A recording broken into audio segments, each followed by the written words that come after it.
దేవుని పరిశుద్ధమైన నామమునకు మహిమ కలుగునుగాక. కూడి వచ్చిన మీ అందరికీ మరోసారి అందరికి వందనాలు తెలియజేస్తూ ఉన్నాను. అందరికి వందనాలు. మంచిది. మనము యథార్థతను గురించి ఆలోచన చేసుకుంటూ వస్తూ ఉన్నాం. గత ఆదివారం గుడక మనము మొదటి మాటను ఆలోచన చేసినాం. యథార్థత కలిగి జీవిస్తే జరిగేటువంటి ఒక 7 కార్యాలు లేదా 7 ఆశీర్వాదాలు అనుకుందాం. నేటి దినాల్లో అందరూ కూడా ఆశీర్వాదాల కోసమే ఎదురు చూస్తూ ఉన్నారు. ఆశీర్వాదాలు కావాలి, ఆరోగ్యము కావాలి, సంపద కావాలి, దీవెన కావాలి, వర్ధిల్లాలి, ఇవన్నీ కూడా కావాలి కావాలి కావాలి. ఇవి కావాలంటే ఏమి చేస్తే ఇవి దొరుకుతున్నాయో అది కూడా మనకు అవసరమే కదా. అదే అవసరమే. అవి ఏంటో గత వారములో మనం విన్నాం. అవి చెప్తాను, జాగ్రత్తగా ఆలకించండి. 1, యథార్థ హృదయులను దేవుడు రక్షిస్తాడు. ఆయన రక్షించేది ఎవరిని అంటే యథార్థ హృదయులను మాత్రమే ఆయన రక్షిస్తాడు అన్న మాట మనము విన్నాం. అది 7వ కీర్తన 10వ వచనములో, సామెతల గ్రంథం 28:18లో ఇట్లా మనము చెప్పుకుంటూ పోయినాం. హృదయము అనగా మనస్సాక్షి అని కూడా ఆలోచన చేసినాం. హృదయం అనగా మనస్సాక్షి. మనస్సాక్షి విషయంలో ఏ విధంగా జీవించాలనో అది కూడా నేను మీకు గుర్తు చేశాను. రెండవదిగా మనం ఆలోచన చేయగా, యథార్థవంతులు దేవుని ముఖ దర్శనము చేస్తారు. యథార్థవంతులు దేవుని ముఖ దర్శనము చేస్తారు అనగా దేవుని చూస్తారు. హృదయ శుద్ధి గలవాడు ధన్యుడు, వాడు దేవుణ్ణి చూచును అనే మాట మనం చూడగలుగుతాం. పరిశుద్ధత లేకుండా ఎవడు ప్రభువును చూడలేడు అని కూడా మనము రెండవ అంశాన్ని మనం వినగలిగినాం. మూడవదిగా యథార్థముగా ప్రవర్తిస్తే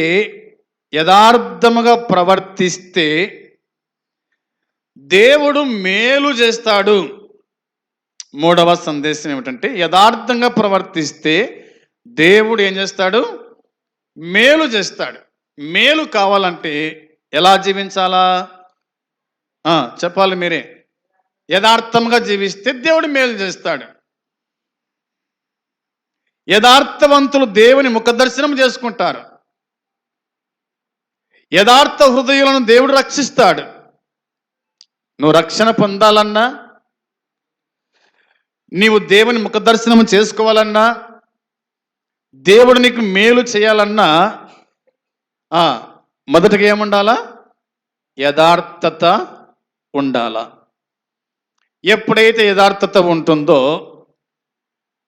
అప్పుడు నిన్ను దేవుడు రక్షిస్తాడు. దేవుని ముఖదర్శనం చేసుకుంటావు. దేవుడు నీకు మేలు చేస్తాడు, కీడు చేయడు. దేవుడు మేలు చేసేవాడే కానీ కీడు చేసేవాడు కాదు. ఈ దినమున నాలుగవదిగా ఇలా రాయండి.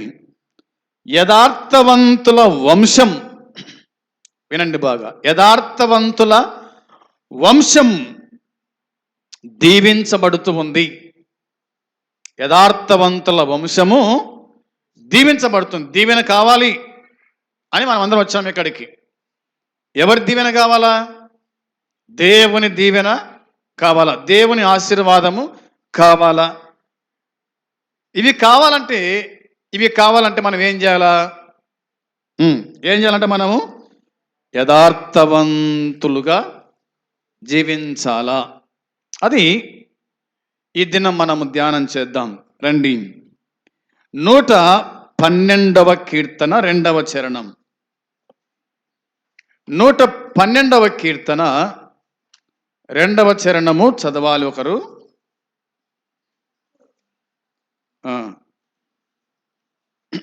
ఇంత లేటా? వాని సంతతి వారు భూమి మీద బలవంతులగుదురు, యథార్థవంతుల వంశపు వారు దీవింపబడుదురు. ప్రార్థన చేద్దాం. కళ్ళు మూసుకోండి. ప్రార్థన. ప్రేమగల తండ్రి, పరిశుద్ధుడా, మహోన్నతుడా, నీ పాదములకు వందనాలు, స్తోత్రములు, కృతజ్ఞతాస్తుతులు చెల్లించుచున్నాము నాయనా. కనికరించి, కాపాడి, సంరక్షించి, బ్రతికించి, సజీవ లెక్కలు ఉంచి నీ సన్నిధి సహవాసం మీరు మాకు అనుగ్రహించి ఈ దినమున నిన్ను ఆరాధించుటకు, గణపరచుటకు, మయంపరచుటకు, కీర్తించుటకు, కొనియాడుటకు మాకు ఇచ్చిన ఈ భాగ్యాన్ని బట్టి స్తోత్రము, స్తుతులు చెల్లిస్తున్నాం ప్రభువా.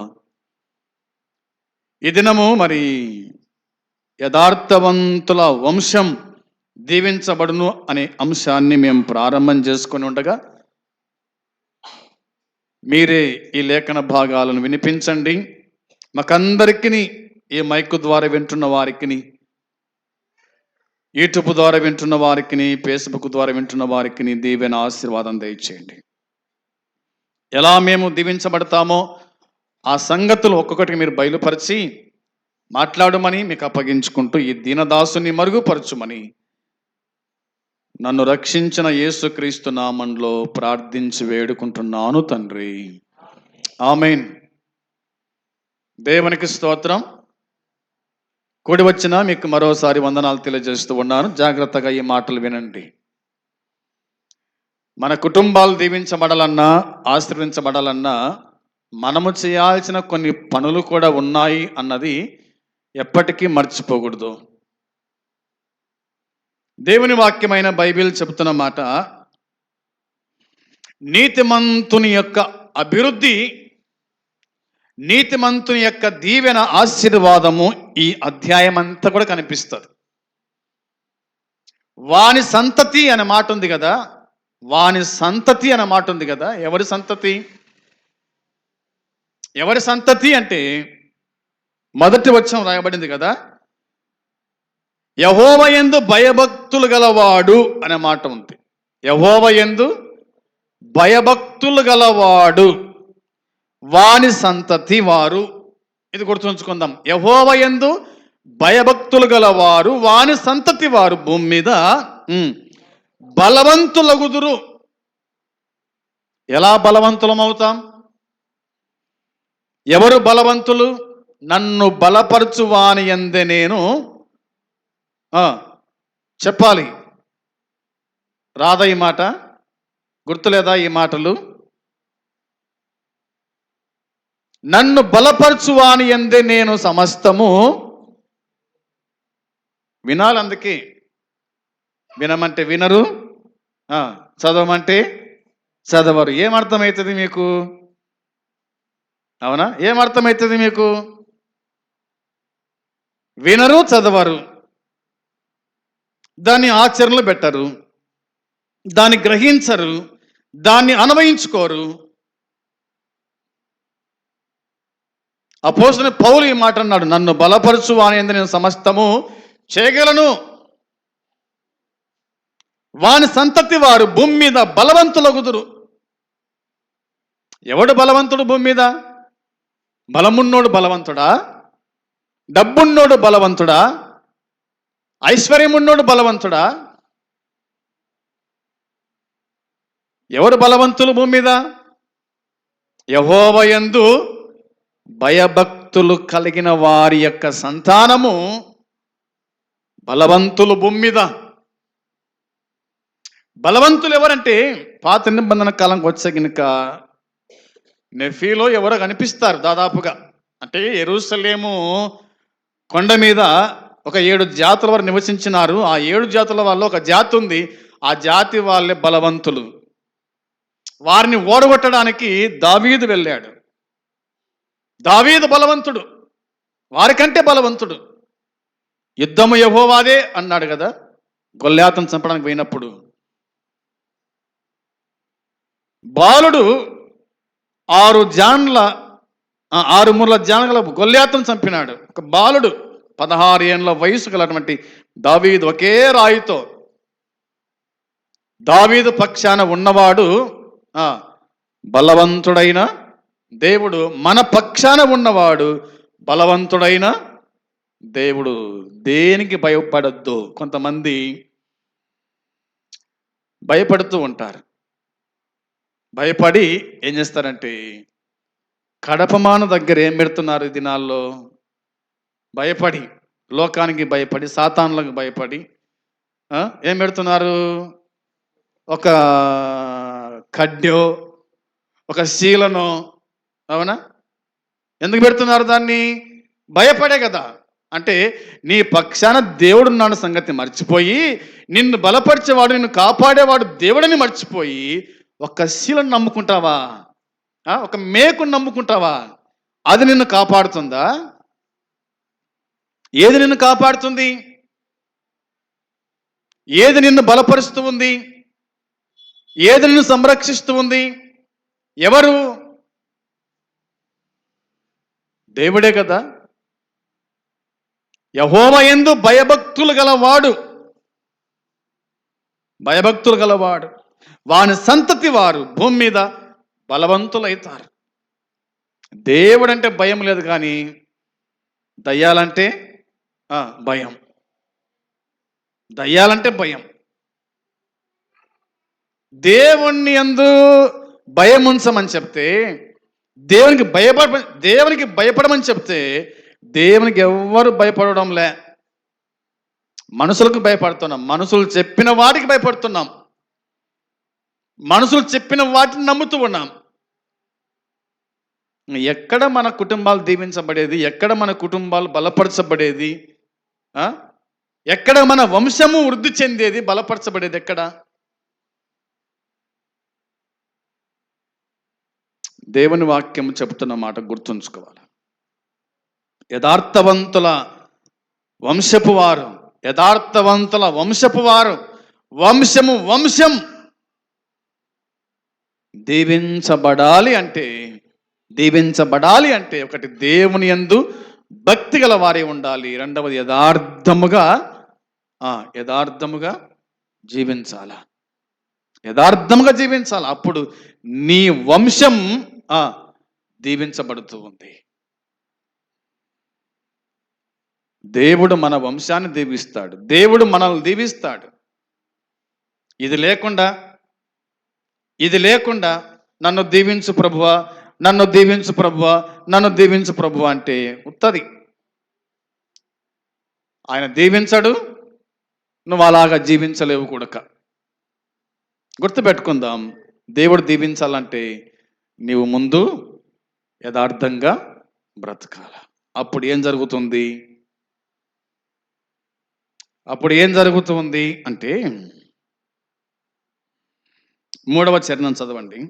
3వ చరణములో కలిమియు సంపదయు వాని ఇంట నుండును, వాని నీతి నిత్యము నిలుచును. దేవునికి స్తోత్రం కలుగును గాక. ఆమేన్ చెప్పండి. లేదా? నోరు లేదా చెప్పడానికి గుడుక? దేవుని వాక్యం చెబుతున్న మాట. కలిమియు సంపదయు వాని ఇంట నుండును. కలిమి సంపద, ఆశీర్వాదము సంపద వాని ఇంట్లో ఉంటుంది. ఈనాడు ఎంత వస్తుందో అంత పోతుంది. అంతే. ఇట్లా వస్తుంది, అట్లా వెళ్ళిపోతూ ఉంది. నిలబడడం లేదు. ఎందుకంటే యథార్థత లేదు. ఎందుకంటే దేవుని భయం అసలే లేదు. కాబట్టి అన్నీ కూడా చినిగిపోయిన సంచులో వేసినట్టుగా జారిపోతా ఉన్నాయి. దొరకడములే. కలిమియు సంపదయు వాని ఇంట ఉండును, వాని నీతి నిత్యము నిలుస్తుంది. వాని నీతి నిజాయితీ నిత్యము నిలిచేది. ఆస్తులు కాదు, అంతస్తులు కాదు, సంపద కాదు, ఇవన్నీ కాదు. నీతి నిజాయితీ నిత్యము నిలిచేటువంటివి అన్నది దేవుని వాక్యం గుర్తు చేస్తూ ఉంది. దేవుని వాక్యం గుర్తు చేస్తూ ఉంది. అందుకనే దేవుడు ఇట్లా అన్నాడు మత్తయి సువార్త 6:33లో. ఏమన్నాడు 6:33లో మత్తయి సువార్తలో అంటే, ఇలా దేవుని వాక్యం చెబుతున్నమాట. కాబట్టి మీరు ఎవరంట? మీరు ఆయన రాజ్యమును నీతిని మొదట వెదకండి, అప్పుడు అవన్నీ అంటే ఏమిటి? కలిమియు సంపదయు, కలిమి సంపదయు అన్నీ మీకు వస్తాయి. వెతకాల్సినది వెతకడంలే, వెతకకూడని వెతుకుతున్నాం కాబట్టి మనకు ఏమి లేదు, కలిమి లేదు, సంపద లేదు. ఏమి తిందుమా, ఏమి త్రాగుదుమా, ఏమి ధరించుకొందుమా అని చింతించొద్దు. తన ప్రియులు నిద్రిస్తుండగా యెహోవా వారికి దయచేస్తున్నాడు, ఇచ్చుచున్నాడు. సింహ పిల్లలు లేమి గలవై ఒకవేళ ఆకలి కొంటాయేమో కానీ తన పిల్లలు మాత్రం ఆకలి కొనరు. ఇవన్నీ మీకు కావాలనని మీ పరలోకపు తండ్రికి తెలియను. 32వ వచనం రాయబడింది ఆ మాట. ఇవన్నీ మీకు కావాలని మీ పరలోకపు తండ్రికి తెలుసు. దేవుడెందుకు పస్తున పెడతాడని మనల్ని పెడతాడా? దేవుని పిల్లలను దేవుడు పస్తులు పెడతాడా? ఆకలి కొంటారా దేవుని పిల్లలు? అడక్క తింటారా దేవుని పిల్లలు? ఏమైనా కాదు కదా.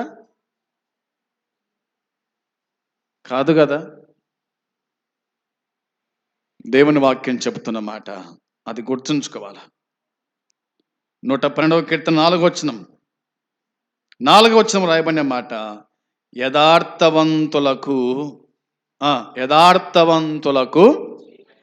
చీకటిలో వెలుగు పుట్టును.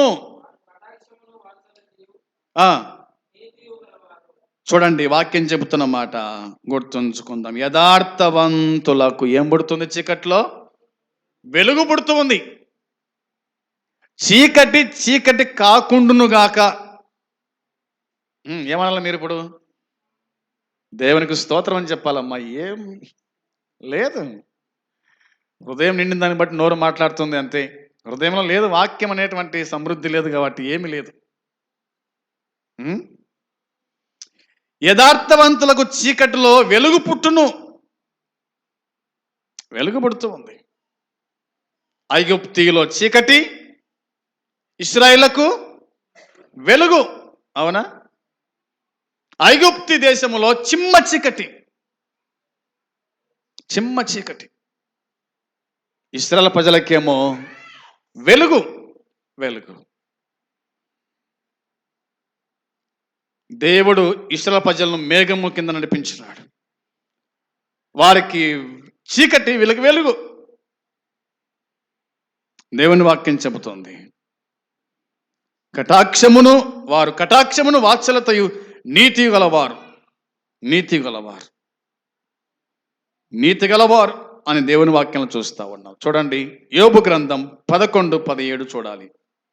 యోబు గ్రంథం 11వ అధ్యాయము 17వ వచనం. అప్పుడు నీ బ్రతుకు మధ్యాహ్న కాల తేజస్సు కంటే అధికముగా ప్రకాశించును. చాలు. చీకటి కమ్మినను ఏమంట? అరుణోదయము వలె కాంతిగా నుండును అని జోఫార్ యోబు గురించి మాట్లాడుతూ ఉన్నాడు. జోఫార్ తన స్నేహితుడు. అవునా? జోఫార్ తన స్నేహితుడు, యోబు యొక్క స్నేహితుడు మాట్లాడుతున్నాడు. నీ బ్రతుకు మధ్యాహ్న కాల తేజస్సు కంటే అధికమగును. మధ్యాహ్న కాల తేజస్సు ఎంత ఉంటుందో చూడండి. ఉదయము సాయంకాలం ఒక రకమైన తేజస్సు ఉంటుంది, మధ్యాహ్న కాలం మాత్రం ఫుల్ వెలుతురు. కొవ్వొత్తి ఆరిపోతూ ఆరిపోతూ ఎంత వెలుతురిస్తుందో అంత వెలుతురు దేవుని యందు భయభక్తులు గల వారి మీద ఆయన ఉంచుతాడన్నమాట కనిపిస్తుంది. నీ బ్రతుకు మధ్యాహ్న కాల తేజస్సు కంటే అధికముగా ప్రకాశించును. వారి చుట్టూ ఏం ప్రకాశించిందట? దేవుని వెలుగు ప్రకాశించెను.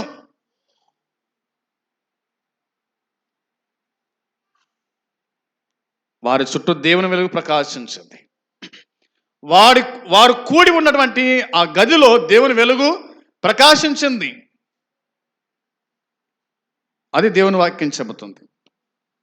చీకటి కమ్మినను అది అరుణోదయం వలె కాంతిగా ఉంటుంది. చీకటి కమ్మిన కూడా అరుణోదయమున ఏ విధంగా సూర్యుడు తన కాంతిని ఇస్తాడో ఆ విధంగా నీ జీవితం, నీ బ్రతుకు ఉంది అన్నది బైబిల్ గ్రంథం మనకు జ్ఞాపకానికి తీసుకొని వస్తుంది. రండి, 112వ కీర్తన 4వ 5వ వచనం చూడండి. 5వ వచనం రాయబడిన మాట, దయాళులను అప్పిచ్చువారును భాగ్యవంతులు, న్యాయ విమర్శలో వారి వాద్యము గెలుచును అని దేవుని వాక్యం గుర్తు చేస్తుంది. ప్రియమైన సోదరి సోదరులారా, ఈ 5వ చరణంలో రాయబడిన మాట దయాళులను అప్పిచ్చువారు భాగ్యవంతులు అనే మాట ఉంది. 28వ 28వ అధ్యాయంలో అనుకుంటాను, అక్కడ రాయబడిన మాట ఏమిటంటే, దేవుని మాట శ్రద్ధగా వినటువంటి వారి కుటుంబాలు ఎట్లుంటాయంటే, వారు అప్పు చేయరు, వాళ్ళు అప్పు ఇచ్చేవారుగా ఉంటారు. వారు పైవారుగా ఉంటారు కానీ కింది వారుగా ఉండరు. వారిని దేవుడు తలగా ఉంచుతాడు కానీ తోకగా ఏమాత్రము ఉంచడు అని 28వ అధ్యాయము 28వ మనము చూడగలుగుతాం. ఆయన మాట వినేవారి జీవితాల్లో జరిగేటువంటి సంగతులు ఇందులో మనకు కనిపిస్తున్నాయి. దయాళులను అప్పిచ్చువారు భాగ్యవంతులు. మీరు భాగ్యవంతులు అంట. ఎలా భాగ్యవంతులో దేవుని వాక్యం చెప్తున్న మాట చూడండి. 37వ కీర్తన 26వ చరణం. 37వ కీర్తన 26వ చరణం కూడా చూడాలి ఒకసారి.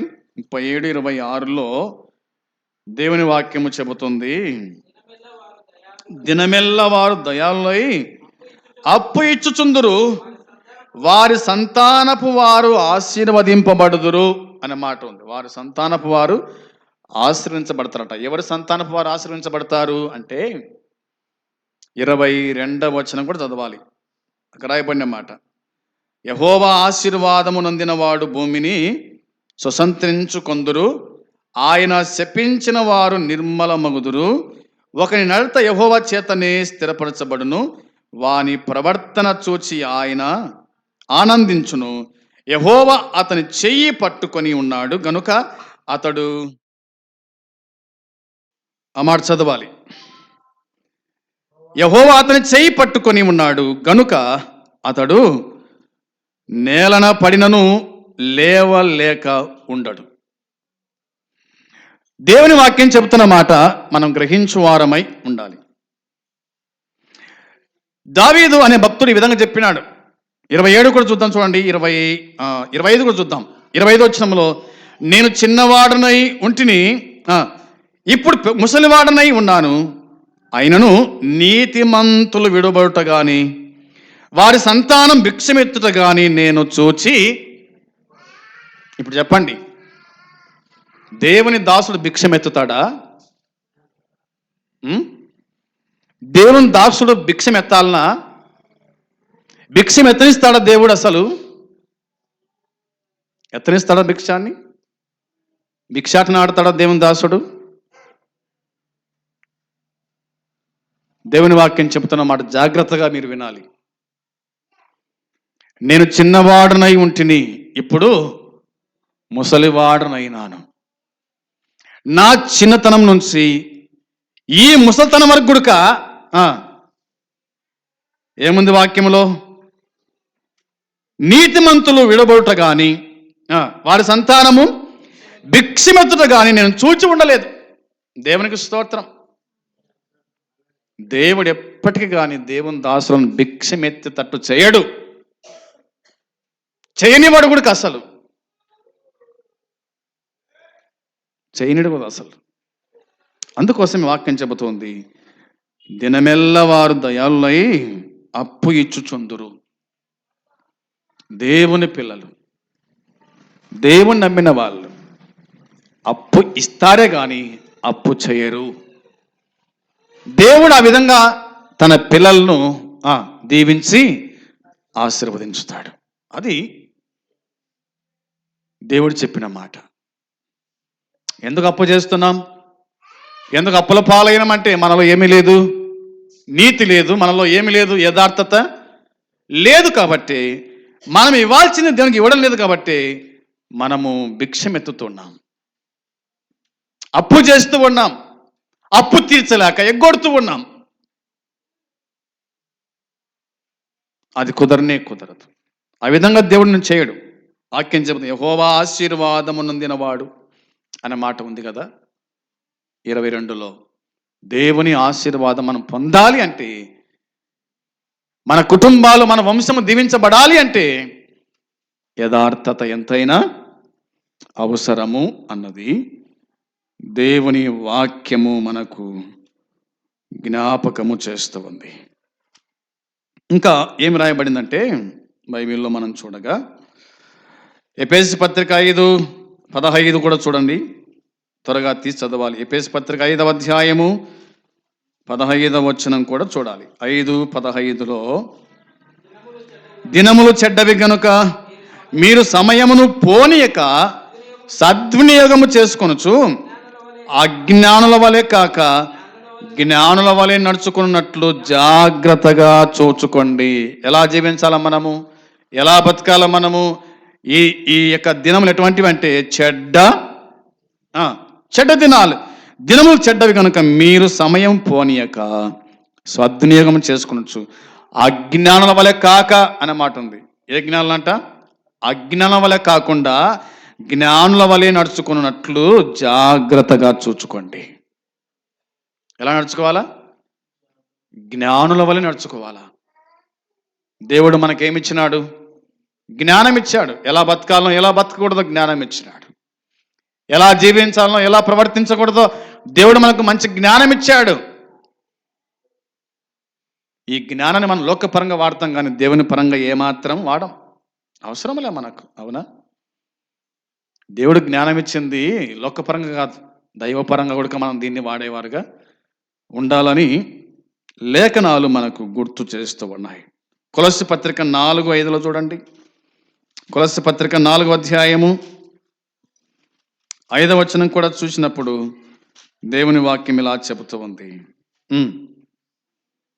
సమయం పోనీయక సద్వినియోగము చేసుకొనొచ్చు సంఘమునకు వెలుపటి వారి ఎడల జ్ఞానము కలిగి నడుచుకోండి. జ్ఞానము కలిగి నడుచుకోండి. ఎలా నడుచుకోవాలంట? జ్ఞానము కలిగి నడుచుకోవాలంట. సంఘమునకు వెలుపటి వారి ఎడల జ్ఞానము కలిగి నడుచుకోండి. జ్ఞానము కలిగి నడుచుకోవాలని దేవుని వాక్యం గుర్తు చేస్తూ ఉంది. రండి, 112వ కీర్తన 6వ చరణం, 112 6వ చరణములో వ్రాయబడిన మాట, అట్టివారు ఎప్పుడునూ కదలింపబడరు, నీతిమంతులు నిత్యము జ్ఞాపకములో నుందురు. దేవునికి స్తోత్రం. అట్టివారు, ఎట్టివారంట? అట్టివారు దేవుని భయభక్తులు గలవారు, యథార్థవంతులు,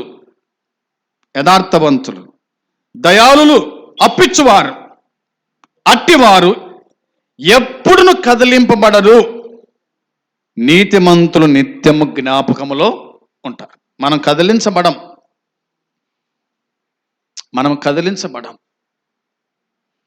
కదిలించబడుతున్నామంటే అపవాదికి మనం చోటిచ్చినట్టే. అపవాదికి మనం చోటిచ్చిన వాళ్ళం అవుతాం. కాబట్టి కదిలింపబడరు. నీతిమంతులు నిత్యము జ్ఞాపకములో ఉంటారు. దేవుడు మనల్ని నిత్యము జ్ఞాపకం చేసుకుంటూనే ఉంటాడు. 24 గంటలు 24 గంటలు దేవుడు మనల్ని జ్ఞాపకం చేసుకుంటూనే ఉంటాడు. ఇది మనము గుర్తుంచుకోవాలన్న సంగతిని జ్ఞాపకం చేస్తూ ఉన్నాను. ప్రియమైన సోదరి సోదరులారా, మన వంశము దీవించబడాలంటే 4వది మనం చెప్పుకున్నాము. ఏం చెప్పుకున్నాం? యథార్థవంతుల వంశము దీవించబడును. యథార్థంగా జీవిస్తే మన వంశం దీవించబడుతుంది. యథార్థంగా జీవిస్తే మన కుటుంబం దీవించబడుతుంది. యథార్థంగా జీవిస్తే మన పిల్లలు దీవించబడతారు, వారి పిల్లలు దీవించబడతారు, వారి పిల్లలు దీవించబడతారు. ఇట్లా మన వంశమంతా కూడా దీవించబడుతుందన్న సంగతి జ్ఞాపకము చేసుకున్నాం. నేను ముగిస్తున్నాను. ప్రభు చిత్తమైతే ఇంకా మిగిలిన ఒక 3 విషయాలు ఉన్నాయి. వాటిని కూడా మనం వరుసగా ధ్యానం చేసుకుంటూ వస్తాం. అట్టి కృప దేవుడు మనకందరికి సహాయము చేయునుగాక. ఆమేన్. ప్రార్థన చేద్దాం. పరలోకమందున్న మా తండ్రి, నీ పరిశుద్ధమైన పాదములకు వందనాలు, కృతజ్ఞత, స్తుతి, స్తోత్రము చెల్లించుచున్నాను. దేవా, ఈ దినము ఈ సమయంలో మీరు అందించినటువంటి ఈ లేఖన సత్యాలను బట్టి స్తోత్రాలనైనా దీవించి ఆశీర్వదించండి. కూడి వచ్చిన పిల్లలు, యవనస్తులు, పెద్దలు, వృద్ధులు, విధవరాన్లను దీవించి ఆశీర్వదించి మీ కాపుదల దయచేతండి.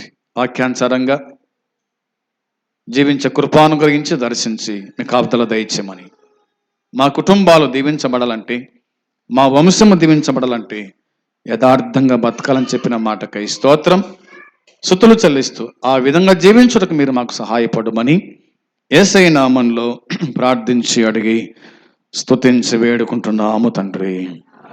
పరలోకమందున తండ్రి ప్రేమ, ప్రభువైన యేసుక్రీస్తు కృప, పరిశుద్ధాత్మ సన్నిధి సహవాసం కూడి వచ్చిన మనకు సకల పరిశుద్ధులకు ఇప్పుడు ఎల్లప్పుడు సదాకాలము తోడై ఉండును గాక. ఆమేన్. అందరికీ వందనాలు.